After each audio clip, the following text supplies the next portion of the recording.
tinfoil hat. Oh, what the fuck are you guys even talking about? Global controls will have to be imposed, and a world governing body will be created to enforce them. Welcome to Tinfoil Hat. We go deep, homeboy. Eric, open your mind. Drink from the fountain of knowledge. There's lizard people everywhere. That's some interdimensional shit. Wake up, Aaron. This is only the beginning. Dude, you just blew my mind. Are you ready to get your mind blown? Good morning, Swarm, and welcome to Tinfoil Hat. You know I am. You know I'm here too. I'm here too. Rock! Joining me as always, Xavier Guerrero and Jay Nice, Johnny Woodard. Woo! He's also sitting in right now. I'm going to introduce him again with the guest, but Tino Sanchez and his pit bull. Oh boy, thanks for having me. No problem. Thank you for not speaking into the microphone. Guys, big show today. Big show. We go deep into climate change with Alex Epstein. It's a really great conversation. Guys, you have to go to SamTripoli.com and check out our ticket link. All right. We're going to have a couple tickets on there. We're going to have our Calusa Casino Resort show is this Friday night. When this comes out, it'll be tomorrow. This Friday night, tomorrow night, we're there. Eddie Bravo, Xavier Guerrero, myself. And then the next night, Fresno, Full Circle Brewery. Full Circle Brewery, okay? At the moment of this recording, there is 18 tickets left to the first show and about 40 tickets available to the second show. So if you buy a combo, if you want to go to both, grab your combo tickets now. Again, at SamTripoli.com. And then December 14th is the final Comedy Chaos, and we got a murder lineup for you. We got Bobby Lee. We got Andrew Santino. We got Whitney Cummings. We got Ian Edwards. We got Mike Binder in the first show. Second show, Eddie Bravo, Matt Rath, Kurt Metzger, Jimmy Dore, and Eleanor Kerrigan, plus Sweet Sammy T. You want to end the year with the fucking bang, dude? Bang, dude. God damn, Nothing bang, but bangers, man. And that is live. Go check that out. That link is up at SamTripoli.com. And then premium content at Rockfin for all of your needs. It's $10 for all of your every show, and I have four shows on there. Plus Xavier has one, I have one. And then for the final thing, check out Cash Daddy's Patreon, patreon.com/Cash Daddies. And then finally, Wise Wolf Gold and Silver, big sponsor of the show. Go on there, join their program, get gold and silver every day. Anything else, guys? Go to Eventbrite. We got limited tickets for December 10th. Post Pizza live show. Me, We Don't Smoke the Same, and Steptone's showing up. So we'll get your tickets at Eventbrite.com. Eventbrite.com. Anything, Johnny? We've got a new Broken Simulation dropping end of the week Friday. Go check it out. Broken Sim. It's the #1. It's a Grand Theft Auto podcasting. All right, before we go get to the show, I want to tell you we have a very exclusive limited edition Christmas t-shirt. That's right. Tinfoil Hat Podcast Mushroom Santa is available now at tinfoilhattshirts.com, or just go to Sam Tripoli again. Click the tinfoilhattshirts.com link and grab those, because once Christmas is done, those shirts are done. Enjoy the show. We go deep, homeboy. Eric, open your mind. Drink. Okay, let's get into it. Very excited for today's show. This is a topic I've been wanting to talk about for a long time. We've had a couple episodes on climate change and all that stuff, but I think this topic is a big part of that. He's got 2 books out. One is called, let me see this one, Fossil Future, and the other one is called A Moral Case for Fossil Fuels. Please welcome Alex Epstein. How are you, brother? Hey, good to be here. Thanks. Good to be here in person. I'm glad we made that happen. I'm glad we made that happen, too. And also joining us, he actually turned me on to your book, and he was telling me all about it. And it's really fun to walk around with Tino when we're at, like, some comedy festival, and people are like, hey, I love Tinfoil Hat. He's like, hey, I'm Tino Sanchez. Like, I did that once, no, dude. you did that, like, 3 times. Please welcome Tino Tino Sanchez. It was hilarious. Do you remember me from the show? Yeah, but I was joking. You just made it sound like I was sitting there like XG going, "Hey, can I fly you in for the night?" You were doing that at fun. that. You were doing that at the fucking comedy place we were doing that. Where? Yeah, I was Oh, in joking. Vegas? I Okay. said, "Hey, by the way, you know Tino?" I was joking. No, I was at a Skankfest. No, By the way, I got my fucking Skankfest underwear on. Have you tried those? No, I do. They're super fucking. Okay, sorry. Usually he pulls the I kicked the guy.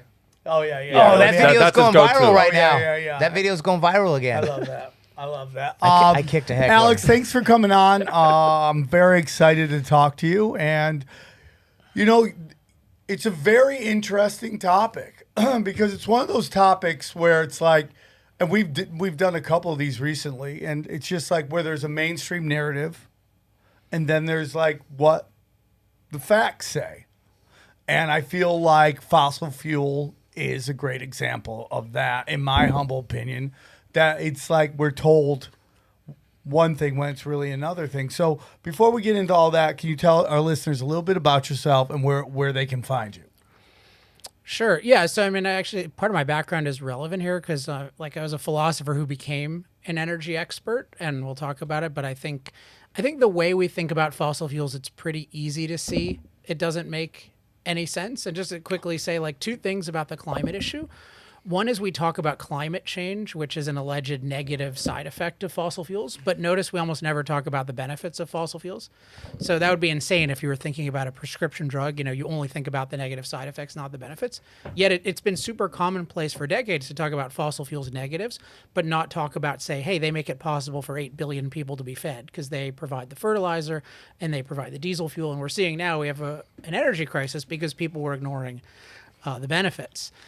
And then the second thing is we have this assumption that climate change, which really means man-made climate change, must be bad and it must be terrible. But that's a really weird assumption. Like, why the fact that we did it makes it bad? And so as a philosopher, part of what motivated me to get into this is I saw there was this obvious ignoring of one half of the issue, and turns out to be more than one half because the benefits are way more significant than any negatives. And then two, there is this clearly, in my view, anti-human bias where we assume that if we're impacting the climate, it must be bad. And I was really interested in what happens if you look at this, if you look at the full picture or the full context, you look at benefits and side effects, and you don't have this anti-human bias. And I think that gets you, then it's actually pretty obvious fossil fuels are good and we should use more of them. So I kind of have a very contrary position, but I think it's actually very common sense if you step back and think, hey, how do we think about this? I'm very much aligned with that as well. That is the whole purpose of this show. You know, when I started this show, nobody wanted to do a show called Tinfoil Hat because, you know, it's such a demonized term, but I used it on purpose. And the whole point of this show is that, you know, it's like, I just don't like getting lied to. And I just, over time, you would start watching like what the narrative was on the media versus what, like, let's say the streets were like talking about, and that how they weren't aligning. And that thing always interests me, that discussion. And the more and more I discussed about it. So I'm sure this book is your first book's a couple years old. And, you know, now you wrote a second book. Yeah, this one actually replaces it. So this one is just an artifact. Nobody needs to get it anymore. Okay. You can just get this one. Throw that out. No, only kidding. So you have your second book, which is the book to get. And Is it just more detailed, or is there a different thought? In the first one? Yeah. This one is I think of it as a replacement. So it's like the difference between an iPhone 10 and the original iPhone. There's about 1% of the material in here that is not in here. So if you are really fascinated by me and want to know everything I've ever thought, make sure to read chapter 8 of the first book because it has a couple things in it. I already used way more words in this one than the publisher thought was advisable. So I had to stop somewhere. Is there a number they tell you? We'd like you to be around 50,000 or whatever. Well, you have a contract that says estimated between 80 and 90,000. And so it's 135,000.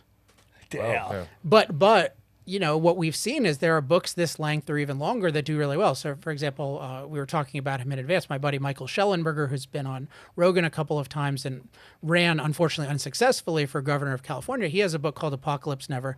That's about the same. Is he the length. Republican guy that was running? No. He ran as an independent, Okay. and so he lost in the primary. It's very, very hard to run Yeah. as an independent. Yeah. And I think his candidacy proved that because he has a lot of mainstream appeal. He got a lot of exposure and still got very few votes, even relative to the main Republican whom nobody knew. Yeah, nobody knew. And Newsom didn't do well with running against the ghost, which was the Republican. Like, to this day, nobody can name who the guy was. Yeah. Nobody could. I go, what's his name? That's right. Nobody knew, which makes me wonder, how is that possible? Well, because it's The media because it's is considered. strong. I mean, it's understandably considered a losing proposition. So if Yeah. you say, "Hey, do you want to run for governor?" and you are absolutely, as a Republican, and you think you're absolutely guaranteed to lose, there's a limited universe of people who want to do that. Right. But the guy who assumes that role of, I'm going to lose, probably, right? Will you lose me on this? I feel like you got... You're libertarian, right? Because the Wikipedia, is it correct? Cato, Ayn Rand, all that. Yeah. So technically, it'd be like objectivist is the philosophical yeah. term, and then libertarian is kind of a sloppy term because Yeah. I'm pro having a good military. So I'm not anti-government, but I'm pro very limited. It's very government. interesting. I hear you. But the guy who picked to be Republican picked knowing he was going to lose, and still nobody talked about. Nobody. Even I saw nobody in the independent media talking about him. So do you know his name? I don't know his name. I think it's Brian Dolly. Yeah, I mean, like, how crazy is that? That makes me wonder why nobody talked about it. And even though if it's a losing thing, why? Why did everyone know Larry Elders but not know this guy in any way? Even though he had debate, nobody knew who he was. It's interesting. And it goes, how deep does this go? Which is along the lines of what we're talking about here. This show, we've always talked about how, like, everything is this kind of long plan, right? This long plan to kind of set up a way of thinking. And for me, man, they've slowly corralled us into these big cities, right? We got these huge cities, and a lot of our tastemakers live in these big cities. Very rarely do you see a tastemaker who lives in a very tiny town. It happens here and there, but for the most part, it's people in big cities, mostly New York, L.A., used to be San Francisco, not so much, but maybe a Miami here and there, but they're all big cities, right? So when you live in this big city, you think everywhere is big city. And then you start talking about things like overpopulation and all these things that lead people to believe in climate change. They mistake, in my humble opinion, pollution for climate change. I mean, I've been to China.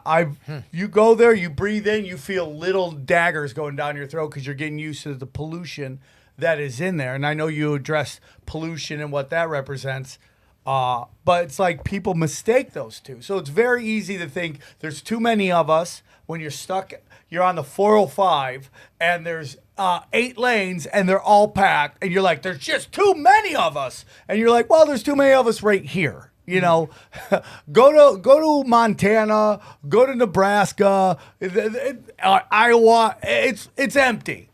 It's empty. Just drive from Vegas to L.A. Yeah, it's empty. I just did. There's 80 miles from here to Phoenix that has nothing. And if you don't get gas before that 80 miles and you run out, you're fucked. And they got a whole system set up to tow you for $1 billion to charge you $1 million gas. So there's interesting things going on. So, I mean, I think kind of a lot of people have the sense with narratives that like there's something wrong with, what's being communicated. And I think there's one category, which is kind of the most obvious category of facts are being distorted. So the institutions we're relying on to tell us like what is the truth about the world are somehow distorting things. So, something like 97% of climate scientists agree that we face climate catastrophe. Like this is not true at all if you look into the journalism of The it. 97 fabrication. Yeah, percent so it's fabrication. got this now. It's a distortion because in a sense, 97% agree that we have some impact, but that's totally different than catastrophe. So, and then I think, but my view is there are a lot of these factual distortions, but actually, what often happens more is two things, at least one is just thinking distortion. So I mentioned ignoring benefits and only paying attention to side effects. So that's a huge one, right? Because if we've gotten, the culture has gotten everyone to look at fossil fuels and ignore the benefits. And so many people think, oh, it's free. Like it's free to lose fossil fuels. This was really a mainstream view, and not just among dumb people, among smart people. You get smart people saying, hey, let's get off fossil fuels as quickly as possible. They didn't think of any downside to that, even though it was obvious if you could. So one kind of, when you see things going wrong, one thing is to think about like, what's going wrong with the thinking? Like even if people have the facts right, if you're thinking about it wrong, you'll ignore certain crucial facts. And then another thing which relates to narratives and population is what assumptions are people operating under? And this often relates to mental models. So you have the mental model of the Earth like has too many people, and it's usually related to the Earth has a very limited pool of resources. And that's like a mental model that I call it part of the delicate nurturer model, where the Earth is this nurturing thing, but it only gives us a limited amount of resources. And so the idea is, if it's like it gives us a pizza, and then if there are too many of us, we eat the pizza and then we have to eat the box and then there's nothing left. It's like that model of resources. And this turns out to be a totally false model of resources. So if you look at resources are just raw matter and energy shaped by us. So like coal, oil, gas, aluminum, these are not natural resources, right? They were totally useless to our pretty recent ancestors. They're man-made resources. We created value where there was nothing. And as long as we're free to create, we can turn basically anything into a resource. But if you have the resource creation model, you don't become afraid of overpopulation. But if you have the resource, like nature gives us finite resources, then you become afraid of it. And with so many things, people have mental models and thinking methods that they don't question. And in particular, when the people you're told are experts have thinking methods and mental models, it's so common to just say, well, I can't question that. But in both of the cases I'm mentioning, the models they're using are, the thinking is obviously wrong and the models are obviously wrong. And anyone with common sense can know the way we're thinking about resources doesn't make any sense, because otherwise the caveman would have been awash in resources and we would have none because we have 8 billion people. And it's the opposite, right? We're 8 billion people with riches compared to the caveman. I think you're totally right. I think you can make anything seem like it's happening based on what pattern you highlight. You could see that happen all the time. That's a big stuff that we've studied on this forever. You can make what was it? Oh man, I did it with Brian Callen. P-dotting it's called. I believe it's called P-dotting. And it's basically where they cherry pick the data that they're going to highlight for you. And they do that a lot. P-hacking. P-hacking. There we go. P-hacking. And it's we're going to highlight this certain data, and we're going to show you this data, and we're going to present it as it's all the data and the only important data, when there's probably a lot more data on. That's a perfect example of just like the data they're presenting could be a fact, right? They could be presenting you facts, but they're distorting because they're presenting a distorted picture of what the full picture. And one example is climate deaths. Like you'll see, oh, this person died of climate in Pakistan and this person died here. And you get the impression that, well, we have way more deaths from climate. I mean, I certainly thought that before I investigated. It's actually very clearly documented. We have a 98% decline in deaths from climate disasters in the last 100 years. So a typical person is 1/50th as likely to die from a storm, flood. But you would never know that, right? Because that's whenever what someone climate death is, like natural catastrophe, stuff like that. Right. But part of it is how it's the danger. There's a huge amount of danger naturally, but if we have the ability to master that danger, right? If you build sturdy buildings and you irrigate places with drought and you move crops from places that have crops to places that are drought stricken, you save millions and millions of lives a year. But the picture we're given, again, the news could, what do we have? Like in a given year, we might have 10 or 20,000 climate deaths globally, climate disaster deaths. Think about that, how few that is relative to other things. But the media could just highlight 100 of them and act like it's the apocalypse and act like 100 years ago was paradise, even though you often had millions of climate deaths. You have to be so aware of this dynamic that, particularly with journalism, that like as soon as journalism is trying to show you trends, there is infinite room for manipulation. Like journalism's job is really to kind of be your eyes and ears on the ground. But when they're documenting trends, you have to be really worried because most of these people have no clue of what the trends are. And if they're trying to show trends, it's often an agenda. They're trying to manipulate you by saying, hey, look, this person died in Pakistan. This is happening everywhere. And it's never been this bad. And It's like, not journalism, it's activism. The corporate press is all activism. They have a narrative. Yeah, that's crazy. And it seems like it's more than ever. But I think it's always been like that. We tended to not align more with corporations early on. You know, we tended to, our views and their views lined up a lot. And now for some reason, we're in this kind of thing where what corporations want and what the people want seem to be two different things. Am I breaking up? Or am I you're fine? unplugging it. A little. Okay. I mean, I'm not touching it, but You did. The interesting thing is that if we go, so supposedly we're killing the planet with fossil fuels, and you said 98% drop in death in any kind of global warming deaths or anything, or not warming, but climate deaths. yeah, climate disaster deaths. Climate deaths. So the thing is like by their models, by their science since the 70s and before, they predicted, you know, that there'd be 1 billion people dead by 2020, that the UK would be, you know, an uninhabitable island.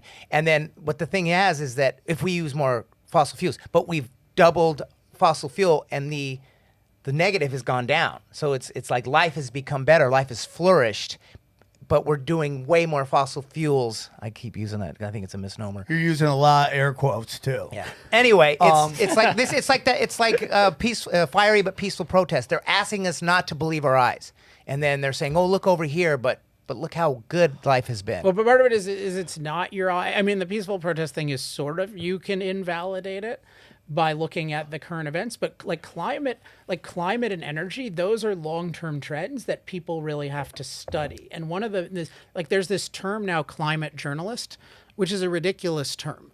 Because like a journalist is really somebody who's reporting on concrete events. It's like, hey, something happened at Congress today. I can't be there, so I need to know. Yeah. They need to be my eyes and ears. But it's properly a very perceptual medium where they're just really there looking at things for you. But what they've done, I think, in part because they want activism effect, is they deal with like studying trends. They act like they're scholars, but they're not. And so what they often do is that, as I said, they'll just take a concrete story and act like it's representative and then make a generalization that's false. So people, almost everyone thinks climate is far more dangerous to human beings than it used to be. Almost everybody, including most free market people, is just totally false.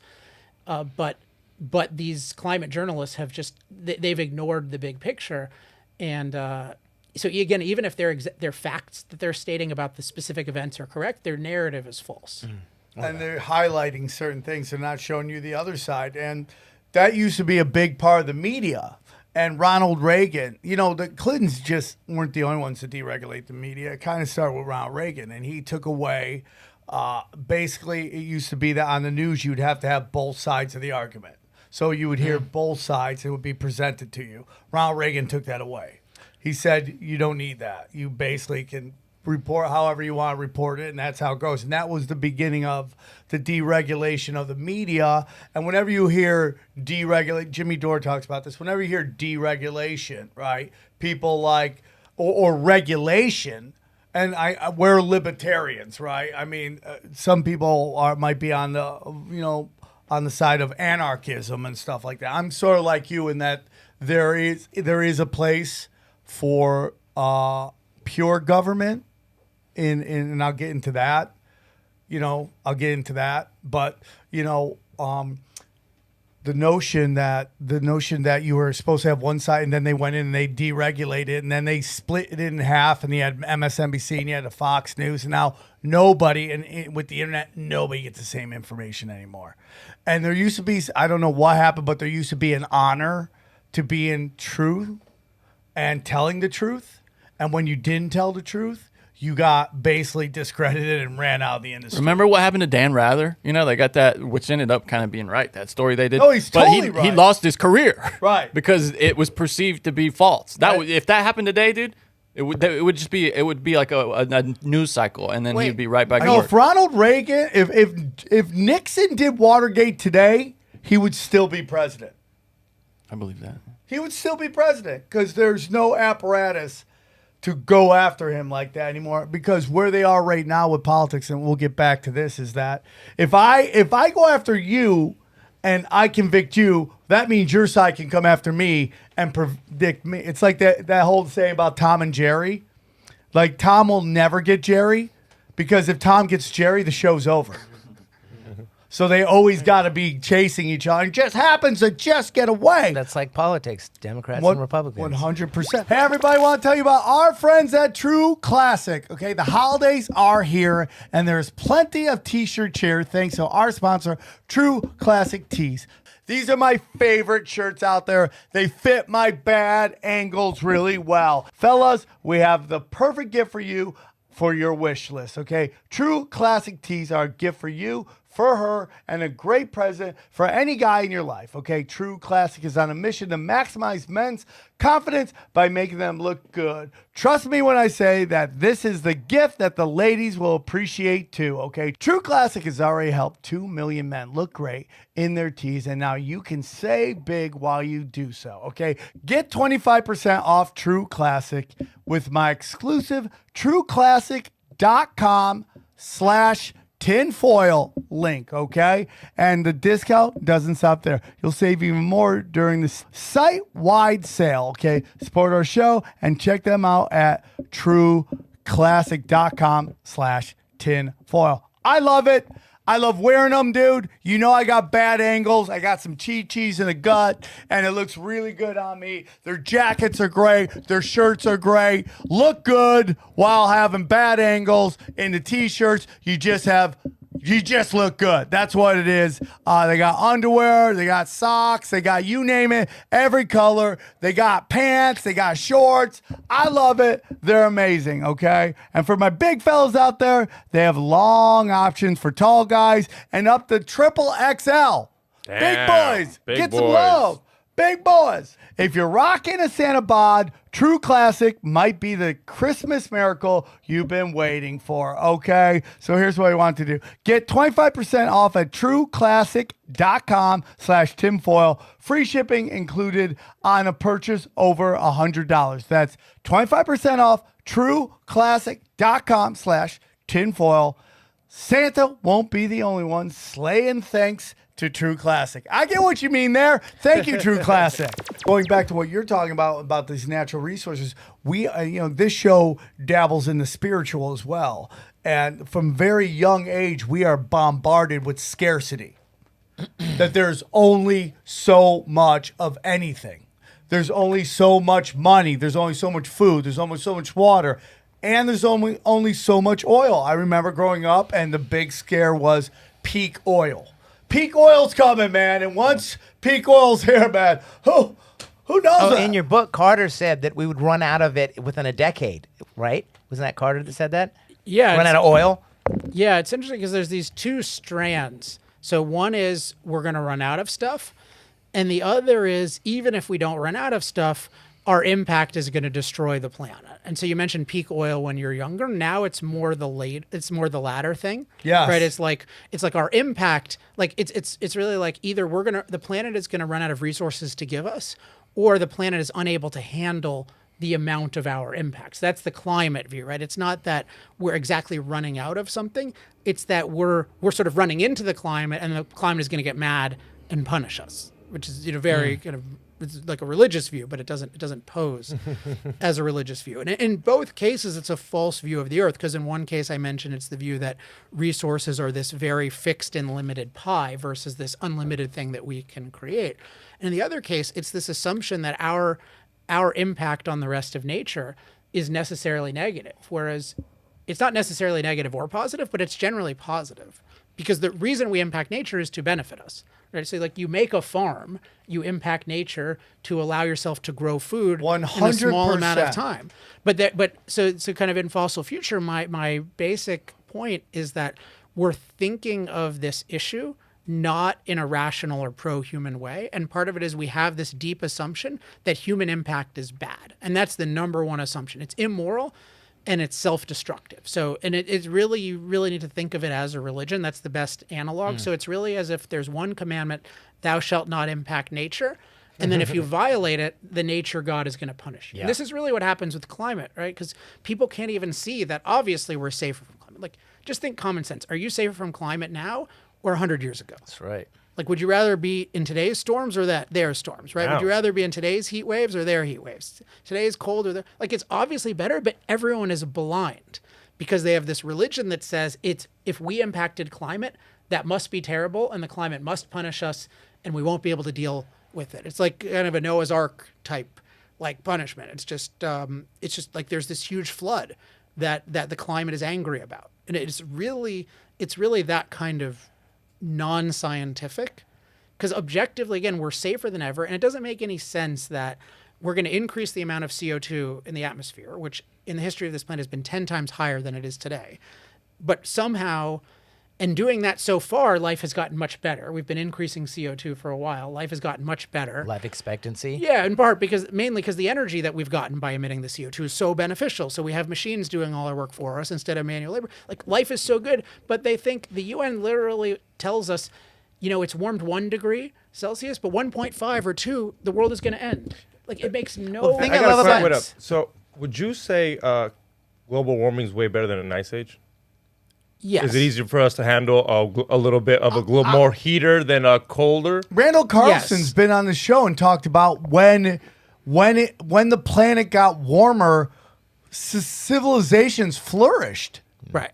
But this shows just the scope of what I call the anti-human impact bias, that it's been obvious to everyone throughout history that you want warmer times. Yeah. So historically, like, we have times the warmer times are called optimums. That's literally what they're named by historians of climate, like, the Roman optimum. And it's because warmer is better. I read an article a couple years ago. It was such a funny article because it was a scientific article, and it said, Earth is great, but it's not perfect because it would be a little bit better if the planet were 3 degrees Celsius warmer. And yet they didn't mention that we're destroying our whole civilization because we're afraid of it getting 1 degree Celsius warmer. Well, the thing that blows me away about, and I know you don't want to do the first book. Well, I can talk about anything. But I tell people, when I told Callan, I tell everybody, I go, just read, my girlfriend, just read the first chapter because of all the predictions, all the models that have gone wrong. And then these people are still, like that guy, Paul, what's his name? Ehrlich. At Stanford. It's like, look, just, if you don't believe anything, he's bringing receipts. Read the first chapter, all the predictions of we're not supposed to be here. We're supposed to be wearing gas masks because of the pollution. We're supposed to be, the billion people dead from famine. I mean, There's how do so people still much. have their jobs? Well- How do you still have a job when you're this bad at it, at your predictions? How does Fauci still have a job then? And then we're not even talking COVID. We go all the way back to, HIV and stuff like that. You're like, how do you still have a job? He's way more, I have a lot of issues with him. He's way more credible than the people in this field. Although with him, I would say, I think his main defect is this issue of thinking about what to do about things. Because with COVID, it's not, there are a lot of dissimilarities and some similarities. But one thing that I noticed, and when the COVID pandemic started happening and lockdown started happening, I was writing this book, and I had a business, particularly at the time, where COVID was not good for me because I do a lot of my revenue was public speaking, and then I would consult on messaging for energy companies, which energy companies are doing terribly because nobody's allowed to use energy, and you're not allowed to public speak. So it was a tough time, but I just decided I'm going to spend 5 or 6 weeks writing about COVID because I really do think there's something very wrong with how the government is using this dangerous virus to take away freedom. And one of the points I made is people are only they're thinking about it bizarrely because they've decided that we should our policy should be to eliminate deaths from one virus at all costs.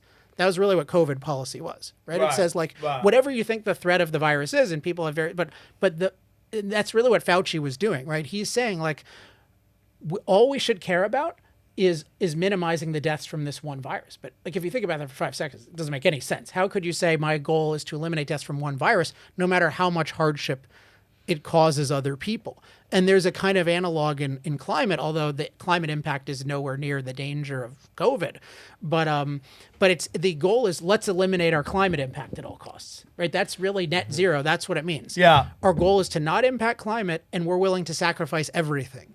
Yeah, I find it very interesting. And, I look at him a little different because a lot of stuff that he did with COVID, he did with HIV, and I don't want to get too much into that. At all. But it's like the same game plan and same everything, and so you go, what is it really to eliminate all deaths, or is there other things? And I don't want to get too much into it, but I do think it kind of gets to why are they demonizing oil? Why are they demonizing fossil fuels?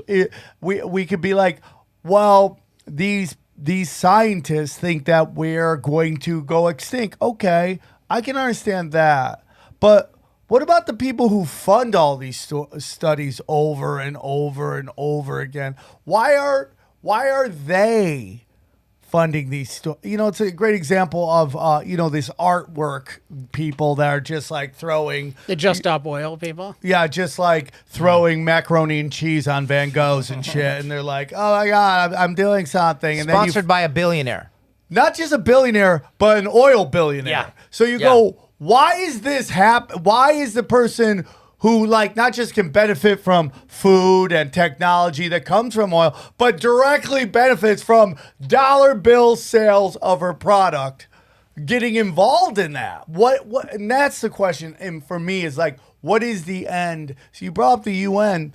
There again. I don't want to get into any areas you might not be comfortable with, but for me, it's like, there seems to be a deeper agenda than money and power. Well, let's talk about it, because I think I have very definite ways of thinking about these things, and I think there's something clearly wrong, and I'm very sympathetic to people who think it's like a conspiracy, and I want to give kind of an alternate way of thinking about it, but that I think really explains a lot. We don't call them conspiracy anymore. We call them spoiler alerts. Is that right? Is that right? So I think it's helpful to. I think the more you think of this, I call it in the book, like, it's really this view that human impact is bad. So I call it the anti-impact framework, but here I'll call it the anti-impact religion, because I think it really captures it. So you just imagine that the leaders of a religion were very successful in spreading this religion. And it has these two components. It's wrong for us to impact nature, and then two is nature is going to punish us, so it's going to hurt us. So it's like it goes against the commandments, and you're going to go to hell if you do it. Like, once this is spread, if everyone believes in this religion, it's going to lead to all of the things we're seeing. So let's take the issue of studies. Like, if you believe that our impact is inevitably going to plunge us into hell, you are going to want to keep studying the ways in which our impact is going to plunge us into hell. And what happens when it doesn't? When you're wrong decade after decade. But if your basic assumption that impact is self-destructive is not challenged, then you're going to keep expecting the next one. It's like you really believe in this fortune teller. You really believe that they were like ordained by a deity. Like, even if they're wrong, you're going to keep believing it. Like that have you seen that Keep Sweet thing on Netflix? It was like the extreme LDS thing. It was like, I forget what it's called, but it was some like subset of LDS. But anyway, like, what happened is they had this view that Latter-day Saints, yeah. Yeah, but it was like a thing within it. It was like a kind of cult within it. Yeah.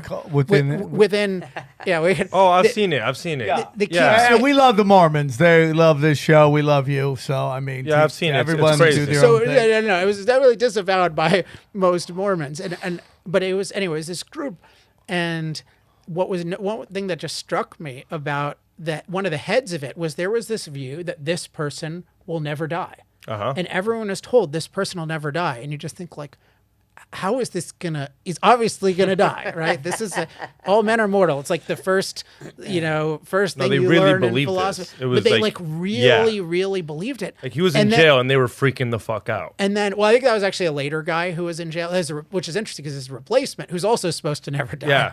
But the first guy, like, he just dies. And then they just change it. They just change like the whole narrative of it. That's what's happening. Oh, he's reborn through this other guy. That wasn't what you were told in the first place. You were told like, this guy is going to be around, who has 69 wives or whatever. Like, this guy's going to be around forever. He's going to be your husband. And it's like, oh no, wait, one of his sons.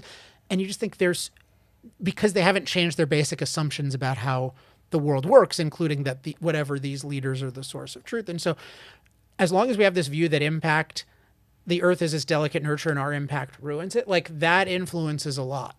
And the other thing is value-wise, I think part of this idea that human impact is evil is it really takes our focus off what benefits us, and it actually makes us hostile to a lot of what benefits us. Because if you think about, if your main goal, like if you think impact is evil and that's the most, you're bringing it up. Yeah, exactly. That's the old man that wasn't supposed to die. Exactly. So you like our kind of, we have this view that our impact is bad and our number one goal is to eliminate it. That's like guiding the earth. That's why everyone's focused on net zero. People aren't focused on global prosperity. They're talking about net zero. So part of that is it just takes your eye off human life. Like nobody's talking about billions of people without energy. They don't care about that. But the other thing is actually, I talk about this in chapter 3, actually it makes you hostile to human life because human life involves impact. Right? You hear all these people saying, That's a great point. What's going to happen if China and India become rich? And it's like, well, I think that would be good. But they're like, no, that would be terrible for the planet. And so we have this value system where we actually have hostility toward the impact that benefits our life. And so when you have a false assumption, you basically have a false assumption, a false anti-human assumption, and then an anti-human value of getting rid of our impact. Like my view is that philosophy / religion has just permeated. And I actually think the real conspiracy, or spoiler alert, is really that the 50 years ago is the people who wanted their ideas spread them in the educational system. So they spread this religion throughout the educational system as science. And so it's just common sense for people. Of course we shouldn't impact. Of course, look at what the corporations do. The corporations always do uncontroversial things. Every freaking hotel is telling you be green. Everyone is telling you green, that's great. Green means eliminate your impact. And everyone is telling you sustainability. That means our impact is unsustainable, so we have to stop impact. So these religious dogmas have penetrated everything. And so I think the real conspiracy is the people who spread them. But then also, once this religion is spread, there are people who will capitalize on it. And that's, I think, a lot of what you observe, like with the UN and stuff. For sure. Yeah, they see this. And in general, people who want power are always looking for ideas that justify power. That's why a lot of people like Would COVID. you say there's a depopulation angle to what you're talking about? Of course, but it's what I'm saying is it's obvious. If human impact is bad, then human population is bad. Like if I was using this example, but if I said to you, hey, Sam, like my philosophy in life is I think bear impact is evil and should be eliminated. Well, what do you think I want to do to the bear population? Kill all the bears. Kill all the bears. But our leaders say human impact is evil and should be eliminated, and we don't think it means kill us. And that's why I think there's some very dark energy to this whole thing. But it also gets down to, like, you know, there's a lot of stuff going on in the media right now, and it's super interesting. And I go, how much of this is real? How much of this really is impacting people? And I go, if you go down to Skid Row, how soon will you hear somebody? How long would it take for you to hear somebody to complain about pronouns? Like, how long do you think it will take for somebody to complain about climate change on Skid Row? That's a good question. So what I get into is that who are the people really concerned about climate change? It tends to be middle to much upper class children, the children of the wealth, because let's face it, their fight and flight and their need for your basic needs to be taken care of, which is food, shelter, clothing, are all taken care of. And we have this kind of thing, and I have no science behind what I'm saying. Just my basic feel is that you have to have something to fight for. And climate change is something you can fight forever because there's no real goalpost. Like, how do you know if you won climate change? Where's the scoreboard going touchdown or anything like that? That's the only negative thing I have to say about fossil fuels is that fossil fuels has enabled these rich kids to grow up with nothing to do but worry about pronouns. Okay, that's true, man. But it's fossil fuels' fault. It's part of the there's a lot of interesting stuff there. So part of the tragedy of this is true of civilization in general. Like, one of the challenges of civilization is that it insulates you from kind of the state of nature. And so the job of civilization is you always need to educate people about every step so that you don't take it for granted. And what happens is when you have bad education, you treat civilization as natural. And so that's what's happening with these kids. They think it's natural. Like, I use an example when I was a student in college, because I think about food. Like, you think about in nature, how long does it take to get food? like a long time, and Yeah. sometimes you spend all your time and like build shelter. And I was at Duke in North Carolina, and I was on a meal plan, and I ran out of money. I spent it all, and I didn't have much income, and I didn't want to ask my parents for any more money. So I like tried to live as cheaply as possible, and so I just lived on lentils and tuna, which is like the cheapest way you could have any kind of amount of protein. And I forget, it was like something like $20 a week. And you just think about, even at the time, I could probably make $20 an hour. So I could spend 1 hour and feed myself for a week. Like, that is totally magical. That's a totally unnatural thing, to spend 1 hour and feed yourself for a week. Yeah. Like, that's almost the Garden of Eden, right? In terms of your, maybe it doesn't taste as good as it supposedly did in the Garden of Eden, but it's salt and pepper. yeah, and right, that's very cheap. That's even cheaper, right? So it's just, but the thing is, we're not taught that we live in this miraculous world, in large part because of energy, because we have machines that do work for us, and those are produced using a lot of energy, and they're powered using energy. Like, if you don't learn, and that energy almost all comes from fossil fuels, because if it didn't, the energy would be way more expensive and less accessible and less reliable. But if you don't learn that, you take all the benefits of fossil fuels for granted, and then you're looking for, well, what else can I focus on? And to your point about people needing purpose, which that's how I would interpret what you're saying, is they're like, oh, well, let's get rid of the side effects of it. It would be like you learn, you don't know that there used to be polio. You don't know that there's this polio vaccine and sanitation and stuff. So all you focus on is, what are the negative side effects of the polio vaccine? Like, you're going to kill a lot of people. And it would be insane if you thought there was a group of young people, their whole purpose is to oppose the polio vaccine because of its side effects. But that's basically, like, fossil fuels is the poverty vaccine. Right. And we have a whole group of people who are trying to get rid of the thing that keeps them out of poverty. But there's ignorance. Wow, that's a great way to Well, put it. you know, I mean, it's like the greatest example of what you're talking about is these like summits all over the world where these rich people get together and discuss how they're going to stop climate change after they arrive in their private jet. And they all take a private jet there. They all have their own private jet. Right. But it makes sense. So one of the things I like to stress is, like, I agree that this is dark stuff, but I think the dark stuff is just in the open. I think it's just, you take, like, as a philosopher, I just take people's ideas seriously. So if they say human impact is bad, I take that seriously, like the bear impact point, right? And so if you think about, why are they flying private jets? I actually think it makes total sense. But it's dark. What's their reasoning? What do you think their reasoning is for the private jet? Have you ever heard them give it? No, I would assume it's an efficiency thing. Is that right? Yeah. Or they don't like being with other people. It's an efficiency thing or a security thing, but it basically means, what they're saying is, this climate conference is really, really important. And so I need to get there. But what does that mean? And how did they say, well, we're going to offset it? But like John Kerry is this example, right? You know, he was Secretary of State. Now he's called our climate envoy. And he says, like, look, this is the only way for me to fight climate change as efficiently as possible. But basically what he's saying is, it makes sense, because all the emissions from his jet will be offset by all the people he makes poor. But that's the logic. No, that's really what it is. It's, I'm going to cause these emissions, but I'm going to stop more. But stopping more means preventing people from using machines, which means making them poor. And which really means killing them prematurely, and certainly killing them. So it really means, I'm going to kill enough people that it'll cause doing That's these class emissions warfare. I mean, what you just described is class warfare. 100%. It is a class warfare. It's always been class warfare. When, you know, you have, who's the prince? You have King Charles. Who's his oldest son? William? Yeah. He's like, there's too many people on the planet. And he has like 4 kids, right? I mean, it's like what are you talking about? I think it's 2, but I'm not. No, it's like 2 or 3, right? I think it's 4. I think he has 4. Oh, maybe 3. I don't know. I have a real pet peeve about Americans being interested in royal family. I agree. 3. I find. I agree. Anyway. All right, real quick, let's tell you about our new sponsor, Dave.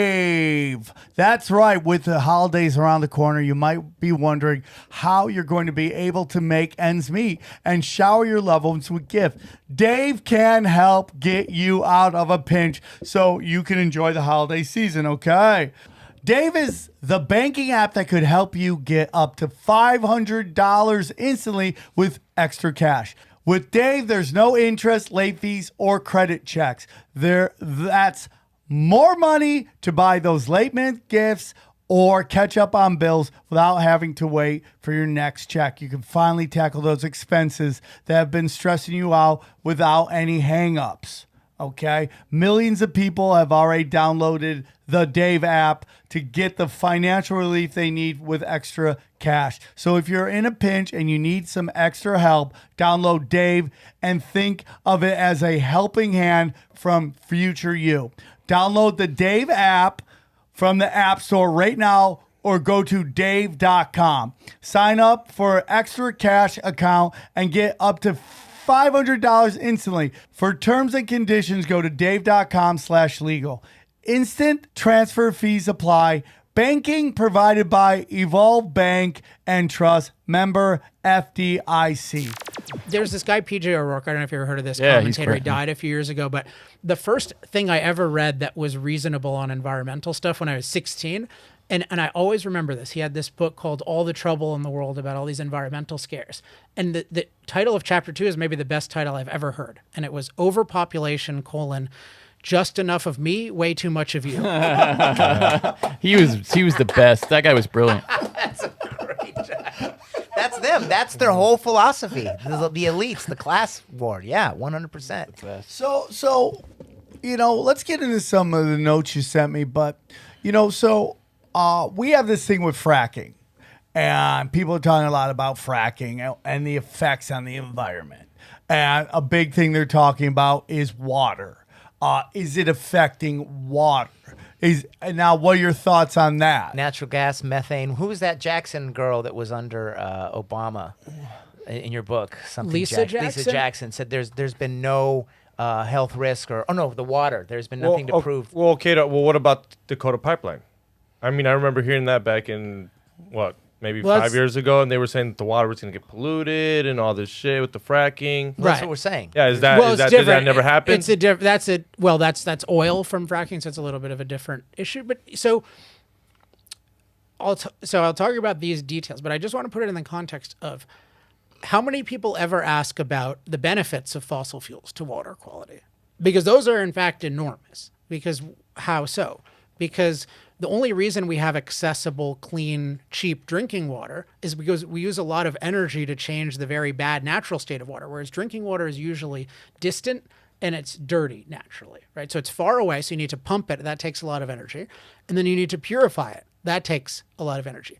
And I just want to point out to people, like, we act like nature, it's again this fallacy that nature is this delicate nurturer and we ruin it.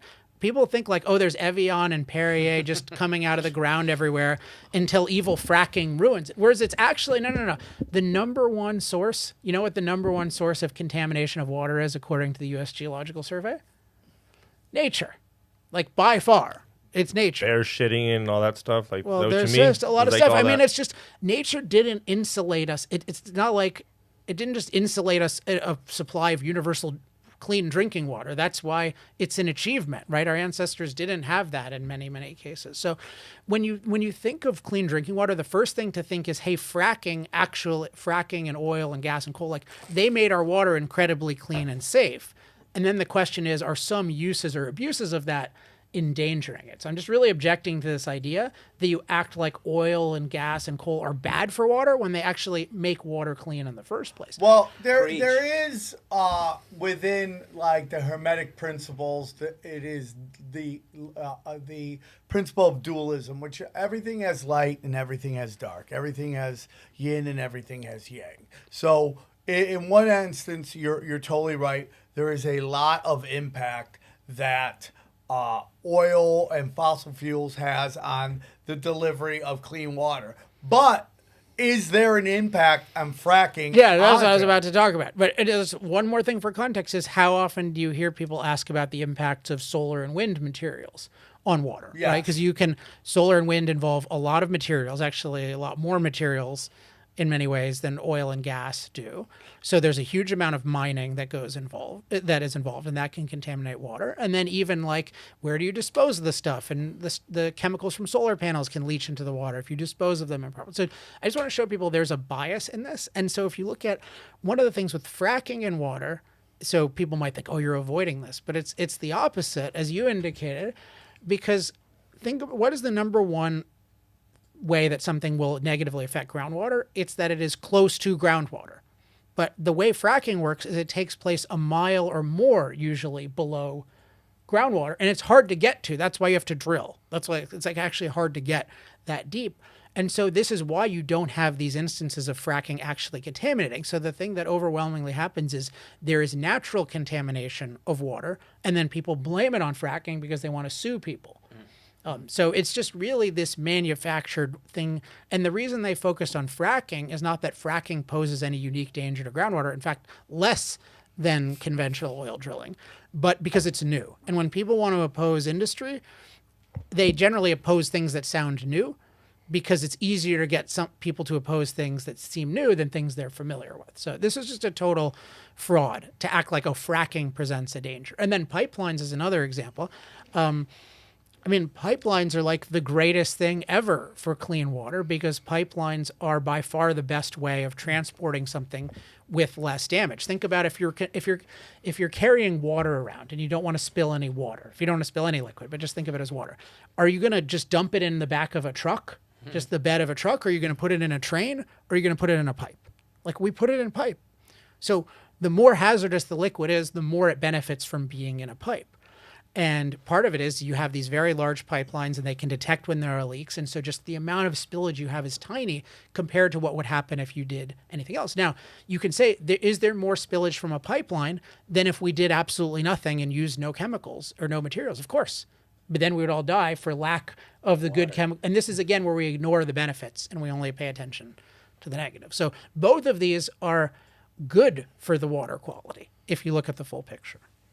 There is something about how they highlight the animals covered in oil and all that stuff. And it's very interesting because it's like I said the other day on Twitter, it's just like anything that's in the news all the time, you should question who's it benefit.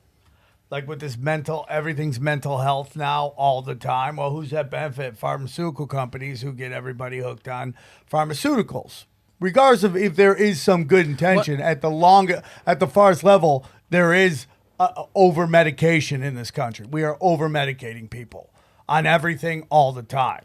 One question I like to think about with these things, because I would like to think about how can people who don't know all the facts, because I can say, well, I studied this for 15 years, but there's a lot of ways you can spot BS even if you don't know all the facts. And one question to ask, I think, is if they really cared about what they say they care about, what else would they talk about? So with like, oh, you see an oil-soaked bird after an oil spill, is this person talking about wind turbines killing birds, which are much more efficient way of killing birds than this? Or one example that's even more salient, I think, is when you have heat waves, right? Because in the summer you have heat waves, and this is the climate catastrophist's favorite time of year. And one thing is, they wouldn't be so Christmas. They wouldn't be so gleeful if they really. But then you look at like they claim. They claim, well, I just care about saving human lives from the scourge of heat, right? Okay, but do they mention that air condition? Do they have a real concern for more air conditioning? Because that's really what protects us. But even more, do they mention the fact that far more people die from cold than from heat? Because why would you care about heat-related deaths but not cold-related deaths? And then do they talk about all the other benefits of fossil fuels, including cooling us and heating us? And if they don't, then they're just using heat-related death as an opportunity to advance their agenda. They don't care about the heat-related death. It's just a means to an end. And so much of people claiming to care about things is just posturing or like flooding is another example. They're like, I'm so upset about this flood. And my solution is don't allow people to use cheap energy. But wait, how are they going to protect themselves from floods if they don't have cheap energy to build up sturdy infrastructure? So they're like, oh, I'm so upset about the flood in Pakistan, and so I'm going to tell Pakistan don't use any fossil fuels. Like, that makes no sense. It only makes sense if your goal is to advance your anti-fossil fuel agenda. So almost all the claims to care about human life, and therefore I oppose fossil fuels, are not really concerned about human life. They're just a vehicle to oppose fossil fuels. Because if the people said, the reason I oppose fossil fuels is I think our impact is bad and we shouldn't impact the world and there should be far fewer of us, very few people are signing up for that movement. So what they have to say is, no, fossil fuels are ruining the world. But again, they ignore all the benefits. So they don't really care about harming the world. They know we care about harming the world, and so they're trying to exploit us. Yes, of course. And it's so interesting because, like, if climate change was real, and by the way, they pivoted off of global warming to climate change because it would snow in Arizona and people are like, well, where's your global warming now? It's snowing in Arizona, so there you should and people, really smart people like Bill Maher would be like mocking that. Go, oh, because it snowed in a warm place. He's got some more progress to make on this issue, though. Unfortunately, he's getting better at a lot of issues, but he really is. But one thing about the climate thing is, so I think it's very important to separate climate change and climate catastrophe. Climate change is a super vague term, so I don't use it, but I'll talk about climate impact. So I do believe we impact climate. We increase the amount of CO2 in the atmosphere. That's a warming gas and a fertilizing gas, so you'd expect it to make the Earth somewhat warmer and somewhat greener. And I think both of those are true, although the greener is easier to prove. But that's totally different than its catastrophe, and that's what I really challenge. I think that if you believe that it's catastrophe, unless you have really good evidence that I haven't seen, it's because you think impact is bad. So you always assume it'll be catastrophe. What about the oceans? They say that the oceans change. Oh, that's my favorite thing. Wait. The oceans are rising. That's my favorite. Well, but of course, so they are rising, but there's a question of how fast. So first of all, they were rising before we did anything, and they were rising. Even if you search like sea level on Wikipedia, they should still have it where you see that our ancestors, it was like this, and us, it's like this, and it's in chapter 9 of the book as well. And it's so the question, we have incredibly slow sea level rise, but I do believe we've made it slightly less slow by warming, because if we've influenced warming, then that causes the ocean to expand somewhat.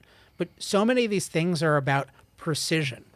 People act like some change means enormous change. And so like an example is, do you know how, just any of you can guess, I guess some of you have read the book, but like based on the media, how fast would you think the sea level is rising right now per century? What would be your guess? About a mile. A mile. What would you think? Based on the media. A couple feet. Really? That's it? And that seems, because that would seem like somewhere between a mile and a couple feet. Yeah, okay. So I think, so it's actually currently at 1 foot a century. And then the very extreme projections are 3 feet a century. But Al Gore's movie, he talks about 20 feet, and he makes it seem that imminent. puts Florida under, right? Well, I was in Miami 20 years ago, and I remember going, oh, this city's gone. They're building. It's gone. It's going to be underwater. I'm going to enjoy the Latinas while you can, because this thing's going to get People flooded. don't seem to be avoiding it, though. Yeah. Well, I mean, like, there's all these famous pictures of, like, Plymouth Rock from 100 years ago versus today. Exact same sea level for the most part. The Statue of Liberty, you look at the sea levels, pretty much the same. Well, there's a lot of so one thing with sea levels I talk about in chapter 9 is they're not global. There's global and local variables. Oh, so really? Yeah, it's a huge thing, right? So you can, if you build, you can build on a land mass, and that can actually cause the mass to sink, right? Shit. Or what you have with some of these islands, like, because they're From Dubai, yeah, they're made out of sand. Well, yeah, you can make islands, but even if you take some of the places like the Maldives, which is when I was getting started in this, like, oh, the Maldives is going to be gone by now, and they build new airports and stuff. And it's like, oh, should I take my honeymoon here?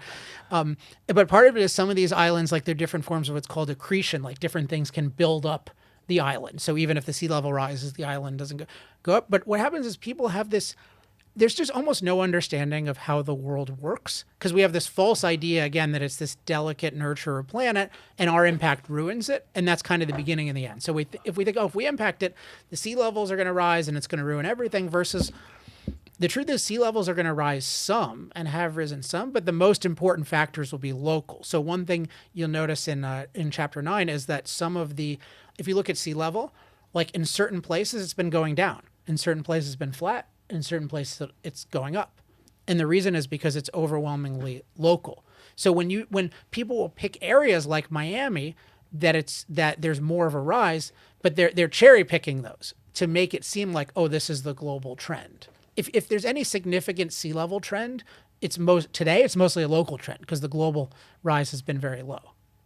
And it's impacted by basically local events, right? Meaning somebody built something or local factors. I mean, even like the water. I mean, the ocean is really weird in terms of, like, you can have these pockets that are a little higher and stuff. But the point is, those are not in your, well, the building is in your control. But the other thing that people need to recognize is human beings are really good at living even below sea level. So 100 million people today live below sea level at high tide, and people prosper there. Like the Netherlands, you have places that are, meter or more, but 3 feet or more below sea level. So if you're thinking about it in a humanistic way, you're not afraid of slow rises in sea level. That's just not something you would be afraid of. But we're so enmeshed in this anti-impact religion that we assume that, oh, it's going to be the end. And it's funny. I'm always super impressed when I talk to a scientist or somebody who's smart, who's not a catastrophist, but who doesn't study the issue. Like occasionally, it only happens once every couple of years, but I'll run into some smart person and I'll kind of expect them to have all these catastrophist views, but occasionally it'll happen. I won't say names because I don't want to get the people in trouble, but like one of the most famous scientists in the world I got to meet a few years ago, and he's not on this issue, but he's like, yo, I was telling him my issue. What? Tyson. No, not him. He needs a lot of reform. No, Yeah, he does. He's got the anti-impact religion totally. I guarantee dude. it's not him.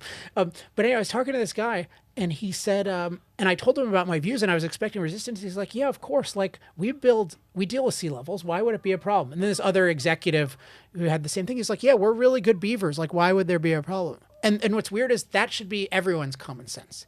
They're like, of course we can deal with this. We're human beings. The greatest contradiction here, my favorite, is Elon Musk, whom I like and dislike in a lot of ways. But his whole thing is human beings are going to terraform Mars and make it livable. And yet a lot of his car sales have been based on the idea he's promoted that 2 degrees Celsius change on Earth is going to make it unlivable. So we can live on Mars, but we can't live on Earth if it changes 2 degrees.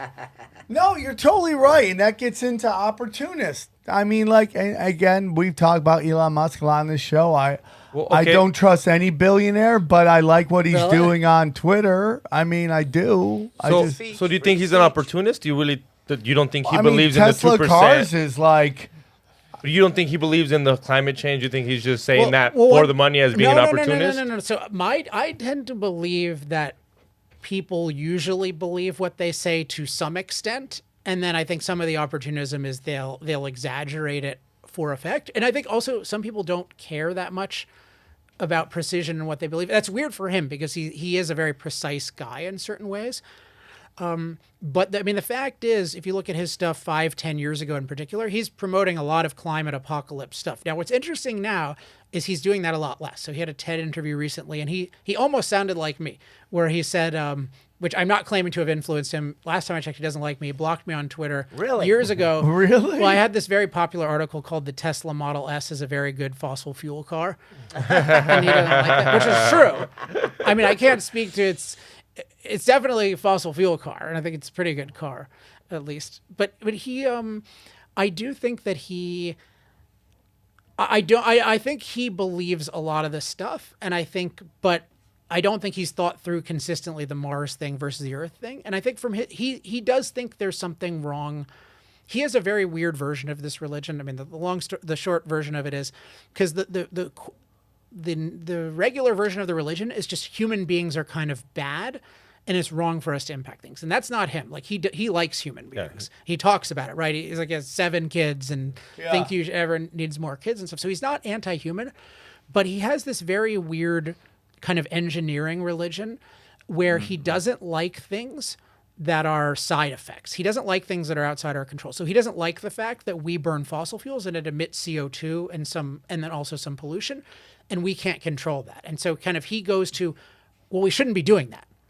And my view is, but if overall using the fossil fuels is the best deal for human life, you should absolutely do that in the same way. Well, the polio vaccine had side effects, but you should still use that. You can't say, oh, well, I wish there were a better vaccine that didn't have any side effects. Like, you can innovate that, but if you get rid of a thing that's a net good, you are harming people. And I think that's his basic mistake, is he in his mind, he can conceive of a better way that does not work at any given point in time. And then he's sympathetic to, oh, let's get rid of the thing that works. And so that's, I think, his error. But he's a very interesting guy. And I have a lot of affinity for him. And I don't think of him as anti-human, but I do think he's been quite destructive in energy by taking these positions. I find it. I listen, man. You know, we want somebody to come in here and battle the tech giants, and you know, we believe he's the richest man in the world. I think there's people got money we don't really need to know, but you know, he's coming in there. He's trying to battle on Twitter. He seems to be on the right side of that story. Well, except if I mean this is my most controversial view. Like he totally fucked the blue check system. Yeah. I mean, it's really interesting how, and I was just going to say, the blue check system was a very flawed system. But what it did allow people to do is it allowed people with blue checks to have you have the blue check tab where you can see, hey, what kinds of people with big followings, what are they saying about my stuff?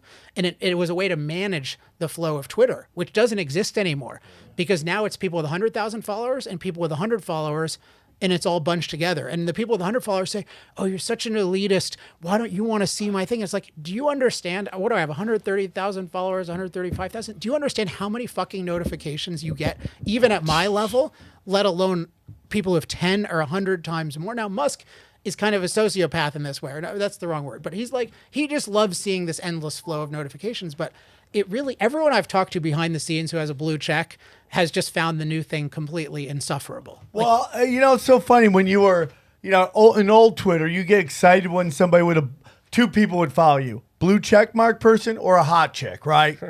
And they kind of had the same dopamine hit that you would get when you see like a blue check mark. You're like, oh, somebody quote unquote's important following me, you know? And now it's just like, oh, wow, Bone 2247 just followed me, and which is fine. Like it changes. Well, he's the only one with the blue check mark, bro. It changes. No, he has one. Well, but it changes the dynamic so much. And the hot chick one is funny because when I got into the relationship with the woman I'm engaged to, I just noticed how much it affected my social media.